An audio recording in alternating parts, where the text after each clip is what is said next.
Desde el principio de los tiempos, el ser humano ha sentido que algo invisible lo rodea, una fuerza que mueve las mareas, enciende el fuego y hace latir la vida.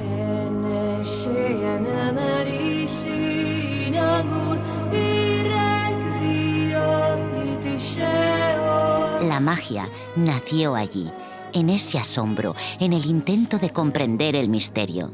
Pero también nació del miedo. Miedo al trueno que aterraba, al eclipse que oscurecía el sol, de la lluvia que no llegaba. Entre el asombro y el temor se alzaron las primeras preguntas. ¿Podemos hablar con el cielo? ¿Podemos influir en lo invisible?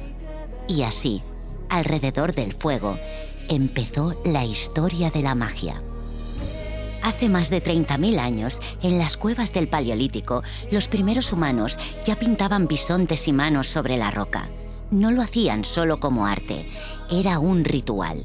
Creían que al dibujar la vida, la invocaban. Las primeras manifestaciones mágicas son esas pinturas rupestres, símbolos solares y lunares y los animales totémicos. Nacía así el impulso de representar lo invisible, vinculando la magia como arte sagrado con el ciclo de la caza, la fertilidad y la supervivencia, dando paso a los chamanes y chamanas de las culturas tribales, donde el humano ya establece una relación directa con los espíritus. El chamán era el mediador entre el mundo visible y el invisible. A través del tambor, la danza, el fuego y las plantas sagradas, el chamán viajaba a otras realidades, pedía lluvia, sanaba, consultaba a los antepasados. Era médico, sacerdote, psicólogo y poeta al mismo tiempo. El chamanismo fue la primera forma de magia natural, donde surge la idea de que todo está vivo, el animismo. El chamán no busca dominar, sino dialogar con la tierra. Cada piedra, cada río y cada animal tenían alma, y el deber del chamán era mantener el equilibrio entre todos los mundos. De esas raíces nacería todo lo demás. A medida que las civilizaciones crecieron, también creció la distancia entre el ser humano y la naturaleza. En Mesopotamia, Egipto y Sumeria, la magia se convirtió en religión y los ritos de gratitud se transformaron en sacrificios. Los pueblos empezaron a temer la cólera de los dioses.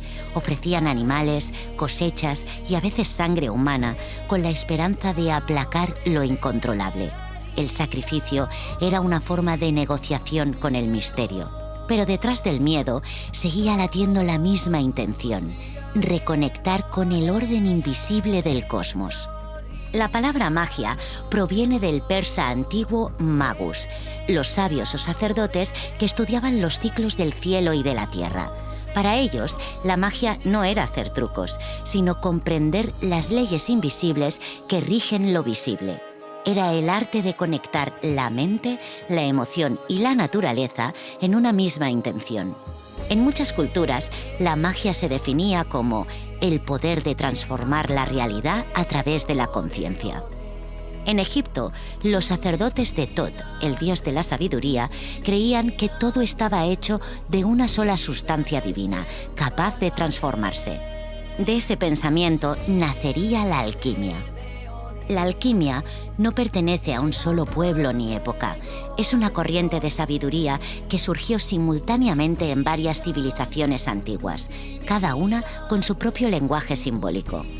En Egipto ya se hablaba de la quemia, palabra raíz de la que viene alquimia. Kem era el nombre antiguo de Egipto, la tierra negra del Nilo. Allí, hace más de 2000 años, los sabios observaban cómo el metal se fundía, cómo el agua se evaporaba, cómo la materia cambiaba de forma. Y comprendieron que esos procesos no eran solo físicos, sino también espirituales.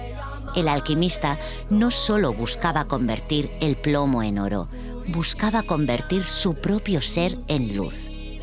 Tot, el dios de la sabiduría y la escritura sagrada, fue considerado el primer alquimista, y más tarde los griegos lo identificaron como Hermes Trismegisto, autor simbólico del mítico Corpus Hermeticum.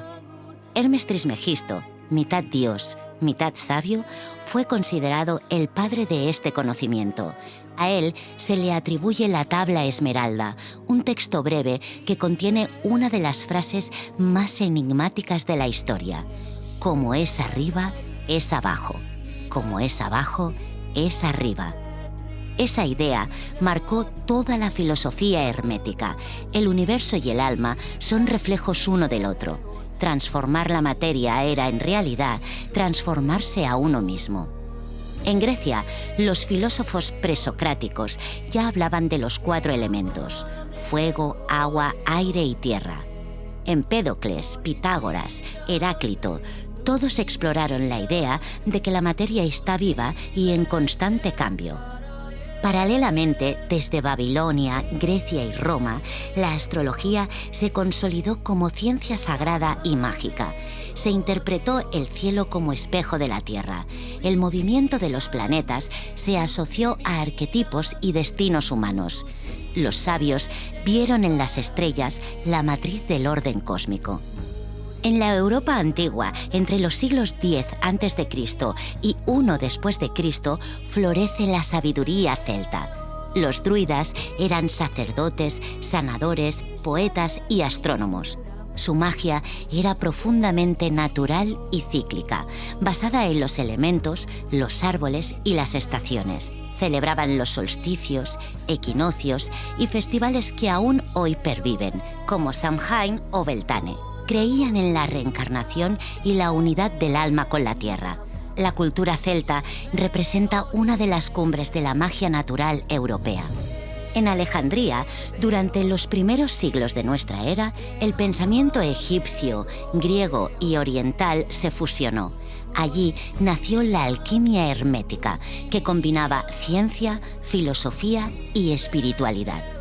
Entre los sabios de Alejandría hubo mujeres que dejaron una huella profunda. María la Judía, conocida como la madre de la alquimia, creó instrumentos de laboratorio como el baño María y habló del fuego secreto que purifica el alma. Cleopatra la alquimista escribió sobre la serpiente que se muerde la cola, el Ouroboros, símbolo eterno del ciclo de la vida y la muerte. Estas mujeres representaron la unión entre ciencia y espíritu, entre la sabiduría de la tierra y el lenguaje del cosmos. Eran herederas de las antiguas chamanas y precursoras de las brujas que vendrían después. En el mundo árabe, entre los siglos VIII y XII, la alquimia floreció con figuras como Jabir ibn Hayyan. Ellos fueron los primeros en desarrollar métodos experimentales como la destilación, la sublimación, disolución, que luego darían origen a la química moderna.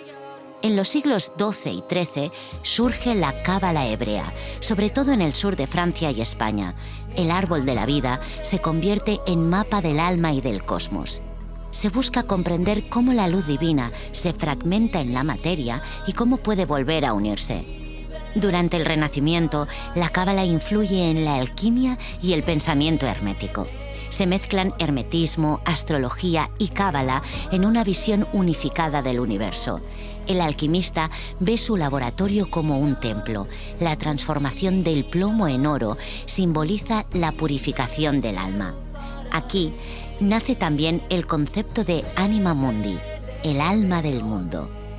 Aunque la historia popular dice que la alquimia buscaba convertir el plomo en oro, esa era solo una metáfora. El plomo representaba la conciencia densa, el ego, la materia bruta. El oro era la conciencia iluminada, el espíritu purificado. La alquimia no trataba de fabricar oro físico, sino de lograr la gran obra interior, la transformación del ser humano en un ser íntegro, luminoso y sabio. El laboratorio y los hornos eran símbolos del cuerpo y el alma, el fuego de la energía vital que purifica, los metales de los distintos estados del alma. De esa sabiduría nacieron tanto la química moderna como la psicología profunda. Carl Gustav Jung fue uno de los grandes que reconoció la alquimia como una metáfora del proceso de individualización, el camino interior hacia la totalidad. Decía que los alquimistas proyectaban en la materia su propio inconsciente y que cada etapa del proceso reflejaba un cambio interior. Por eso podemos decir que sí, los alquimistas fueron los primeros magos, pero no magos de espectáculo, sino magos del alma. Ellos comprendían que el universo entero es un espejo y que quien logra transformarse a sí mismo transforma el mundo. Cuando la Edad Media cubrió Europa con su sombra, la magia se replegó a los bosques y a los hogares. Allí, entre hierbas, calderos y rezos, las mujeres continuaron guardando el conocimiento natural. Conocían los ciclos lunares, las plantas curativas, los símbolos de la fertilidad. Sabían que la salud no dependía solo del cuerpo, sino del alma. Estas mujeres fueron las verdaderas guardianas de la magia natural. Pero su sabiduría fue temida. Entre los siglos XV y XVII, miles de mujeres sabias fueron perseguidas. La magia natural femenina, la herbolaria y los saberes del cuerpo fueron censurados. El poder institucional, religioso y político las acusó de brujería y miles de ellas fueron quemadas vivas. El fuego que purificaba en los templos se convirtió en el fuego de esas hogueras. Sin embargo, ese fuego no destruyó la magia, la transformó. La convirtió en símbolo de resistencia y sabiduría oculta. La figura de la bruja encarnó la sabiduría de la tierra reprimida por el miedo y el poder, y el conocimiento siguió transmitiéndose de forma secreta. Pero mientras las brujas eran perseguidas, en los laboratorios y monasterios europeos, desde el siglo XIII, los alquimistas continuaban su búsqueda también en secreto. Arnau de Vilanova, en Cataluña, Nicolas Flamel, en Francia, Paracelso, en Suiza, todos ellos veían en la materia una metáfora del espíritu. El plomo representaba el ego, lo denso, lo no trabajado. El oro, la conciencia iluminada. La gran obra alquímica consistía en purificar lo impuro, en extraer la luz escondida en la oscuridad. Y aunque la ciencia moderna nacería de aquellos laboratorios, su verdadero legado fue espiritual. Enseñaron que la transformación del mundo empieza dentro de uno mismo. En los siglos XVIII y XIX nace el esoterismo contemporáneo, con los Rosacruces, la Golden Dawn y la Teosofía. Se recupera la cábala, el tarot, la astrología y la alquimia espiritual. Con el pasar de todos estos siglos, la alquimia fue dando paso a la química, pero el lenguaje simbólico fue relegado al olvido. Más tarde, Carl Gustav Jung rescataría su esencia comprendiendo que los alquimistas hablaban del inconsciente humano. Cada destilación, cada fusión, cada muerte y renacimiento del laboratorio era una imagen del proceso interior que todos vivimos. La alquimia, decía Jung, era el espacio del alma humana en busca de su totalidad. Así, lo que parecía superstición se reveló como psicología simbólica y lo que llamamos magia resultó ser un conocimiento profundo de la mente y de la naturaleza. Hoy, miles de años después, la magia sigue viva, solo ha cambiado de forma. Está en quienes estudian la energía de las plantas, en quienes meditan, en los artistas que transforman emoción en belleza, en los terapeutas que buscan sanar el alma. La ciencia habla de energía, vibración y unidad. La cuántica también habla de campos de energía, del observador que influye en la realidad. La neurociencia demuestra que los rituales cambian nuestro cerebro, reducen la ansiedad, enfocan la atención y activan zonas de bienestar. La psicología simbólica o junguiana explica que los rituales dan forma externa a procesos internos, ayudando al inconsciente a transformar emociones. Y aunque no sea magia en el sentido antiguo, sugiere lo mismo, que la conciencia y la materia están entrelazadas. El llamado pensamiento mágico, eso de crea tu realidad, no es nuevo, es una versión moderna del principio hermético como es adentro, es afuera. Cuando cambias tu vibración interior, cambias lo que ocurre a tu alrededor. Esa es la alquimia contemporánea, transformar el miedo en confianza, la separación en unidad. El pensamiento mágico renace con nuevas palabras: visualización, sincronicidad, energía vital. En nuestros días, la magia consciente y la conexión con la tierra regresa. La magia natural, la de los rituales de luna, los baños de bosque, la reconexión con los elementos, el antiguo conocimiento se vuelve contemporáneo, integrar ciencia, espiritualidad e incluso ecología. La verdadera magia vuelve a ser consciencia, no control. El otoño siempre ha sido la estación del cambio. La energía de la tierra nos enseña que todo se transforma, que nada muere realmente. El velo entre los dos mundos se vuelve delgado. El otoño es el portal entre lo visible y lo invisible. El aire huele a misterio, las hojas caen y algo antiguo parece despertar dentro de nosotros. Es la estación de la magia por excelencia. Es la estación donde la magia despierta. Y hoy, después de atravesar siglos de oscuridad, vuelve con una nueva luz. Ya no como dominio ni superstición, sino como reconocimiento del misterio que habita en todo lo vivo. La magia interior no se aprende, se recuerda. Se despierta cuando volvemos a sentir lo que la mente había silenciado, cuando recuperamos la capacidad de asombro, la escucha y la conexión con los ciclos naturales. Formas simples de reactivar tu magia interior es estar en silencio en la naturaleza, observar los símbolos que se repiten en tu vida, sincronicidades, cuidar tus pensamientos y emociones porque son energía en movimiento, crear rituales cotidianos con intención, como encender una vela, prepararte una infusión o escribir tus deseos.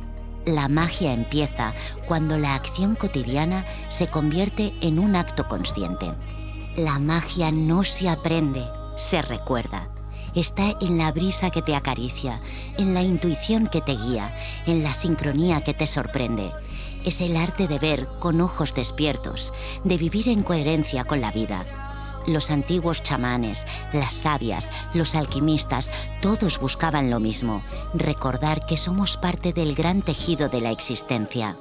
Esa es la verdadera historia de la magia y también la historia de todos nosotros. Dicen que la magia no existe y, sin embargo, el sol amanece cada día sin que nadie lo ordene. La semilla se abre paso entre la tierra oscura y el mar obedece a la luna. La magia vive en lo sencillo, en el soplo invisible que mueve las hojas, en la chispa que enciende una idea, en el instante exacto en que algo dentro de ti comprende. La magia natural es esa danza silenciosa que une los ritmos del cuerpo con los de la tierra. Es mirar el ciclo de las estaciones y reconocer en ellas tus propias etapas. La magia simbólica es el lenguaje del alma. Habla con el fuego, con el agua, con el aire y la tierra y responde cuando la intención es pura. Un gesto, como encender una vela, una palabra, pueden abrir puertas que no sabías que existían. La magia interior es la del pensamiento que crea, la del corazón que intuye antes que razona, la del alma que recuerda que todo está unido. Cambias tu mirada y el mundo cambia contigo. Y la magia cotidiana es la más sagrada de todas, la del abrazo que cura, la sonrisa que enciende, la calma que llega cuando decides respirar. No se trata de hacer milagros, sino de reconocer que el milagro ya está sucediendo, porque la vida, cuando se vive despierta, es el acto mágico más profundo que existe. Si te ha gustado este vídeo, dale like y suscríbete al canal si no lo estás. Tu apoyo nos ayuda a seguir creando vídeos.